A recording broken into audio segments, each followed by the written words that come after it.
पुणे साहेब, महाराष्ट्रातून जे 7-8 मंत्रिपद होत आहेत, जे महत्वाची खाते मिळतील त्याच्यापैकी तुमचं आणि गडकरी साहेबांचंच नाव चर्चेत आहे. महत्वाच्या खात्यांपैकी कोणतं खातं तुम्हाला अपेक्षित? माझं म्हणणं आहे की गडकरीला सगळ्यात चांगलं खातं मिळालं पाहिजे. त्यानंतर मला कोणतं खातं? कोणतंही खातं दिलं तरी चालेल. सगळ्यात कोणतंही खातं कमी महत्वाचं नसतं. प्रत्येक खातं महत्वाचं असतं आणि त्यातलं कुठंही खातं दिलं तरी मला ते महत्वाचं आहे आणि त्यामध्ये मी निश्चित. शेवटचा प्रश्न. राजनाथ सिंह यांनी घोषणा केली होती की केंद्रात मोदीची, राज्यात उद्धवची, परंतु भाजपच्या काही लोकांचं म्हणणं आहे की केंद्रात मोदीजी आणि राज्यात गोपनाथजी. नाही, राज्यात उद्धवजी झाले तरी मला आनंद होईल.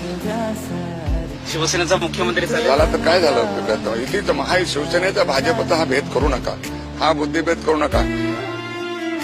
कोणी मुख्यमंत्री झाला तर तो महायुतीचा होईल. मग उद्धवजी असतील, अजून कोणी असतील, मी असेल असं माझं काही म्हणणं नाही.